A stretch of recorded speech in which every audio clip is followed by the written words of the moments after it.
Samsung's Galaxy S25 Edge is thinner and lighter than any Galaxy before it, but is it really a leap forward? I lined it up against some legendary Android devices and actually discovered a hidden connection to the original Motorola DROID. Which part of this old school phone matches the S25 Edge almost exactly? Here are my impressions from the Android Faithful podcast. Notice I've got a whole plethora of devices here, and I promise you they're going to come in handy one here. That doesn't even work with today's mobile technology. There's a couple that don't work with today's mobile technology.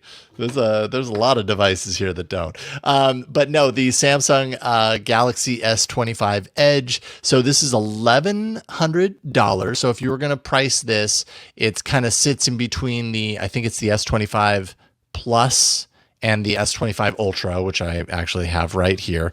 You know, kind of similar, kind of industrial look, but definitely different on the thinness. And today, so when we're talking about thinness of this, 5.8 millimeters thick, 163 grams. So it's noticeably light when you hold it. As far as thinness is concerned, it definitely feels thin when you've got it in your hand. If you're talking about the camera as well, the camera housing, then you're talking 7.3 millimeters of thickness. So then, you know, like, it's easy to say that it's just 5.8, but there is this part. But, you know, for what it's worth, it's a very small part, even though it's protruding. To be fair, Jason, no manufacturer includes a camera bump when they're talking about their thickness. I think totally, because they want to lower that number as much as possible. Absolutely. Yeah. And I mean, you know, when you look at this design, like 90% of the device design is that lower thickness, 5.8 millimeters. And so I've got a whole bunch of phones and I'm like, all right, I want to put this, like, it's hard to put perspective on the thinness. And so I started pulling out a bunch of phones just to like compare. So we got the Nexus 1, classic Nexus 1, 11.5 millimeters. Keep in mind the S25 Edge is 5.8 millimeters thick. So that's the Nexus 1. I got the Nexus 6 primarily because it's a huge phone, but I always kind of got the slender kind of feel when I used it, partially because it did the kind of curvature thing that you see here. And, you know, it's much fatter, even if the edges aren't. The Nexus 6 is 10.1 millimeters at its thickest point.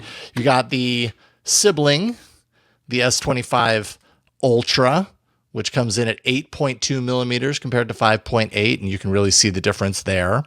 The Note 20 Ultra, which is, I think this is interesting because this is an older kind of Ultra phone from Samsung, and it's actually thinner than the S25 Ultra. It's 8.1 millimeters thin, but still, you know, thicker. The Razr Ultra, there's something kind of an illusion effect that makes me feel like it's thinner than it actually is. When you put them side by side, you can kind of see it's a little thicker. It's 7.9 millimeters thick. And then finally, the final weight distribution. Sorry to jump in. Yeah, it might be. Actually, I think that you're right. It's the thinness, and then also the Droid Razr is also a lot taller.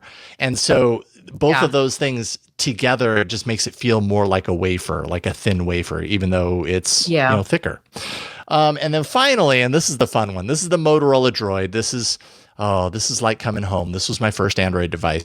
Now, it is by no means as thin when you put it side by side, right? The Motorola DROID is 13.7 millimeters thick. So if you have one, this is a beast by comparison. But then I was like, okay, well, what about the slide out display? Just the display itself. And actually the display is a little bit, I can't get a great focus, a little bit thinner. But then I realized here's the true comparison. Check this out. So we open up the back of the Motorola DROID, pull out the battery that hasn't exploded yet. This battery right here is the same thickness as the S25 Edge.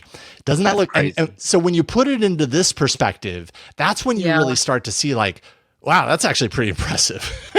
I mean, this thing looks tiny. And, you know, I went really good comparison. I went all around today. And sure enough, when I put my fingers on both sides, it's pretty much edge to edge. So it's the size of a Motorola DROID battery. So there you go. Laughing at your little pun you did there. What did I say? It's pretty much edge to edge. Oh my goodness. I didn't even mean to do that. Didn't even plan that. Didn't even plan that Amazing. moment of brilliance. For phones that I don't have, remember Mobile World Congress TechnoSpark Slim. That was 5.75 millimeters thin. This is 5.8, so slightly slimmer than this. And then from what I understand, because I haven't used it myself, but the Oppo Find N5 is 4.21 millimeters when unfolded. I have to imagine that thing feels unreal when you've got that in your hands, but I have not tested that out myself.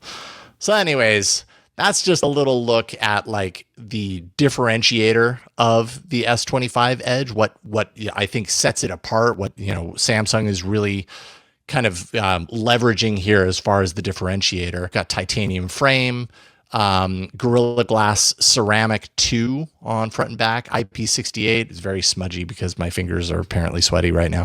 6.7 inch QHD plus AMOLED display on the front. Snapdragon 8 Elite for Galaxy. So you've got the top of the line processor, 12 gigs RAM, 256, 512 gigs of storage.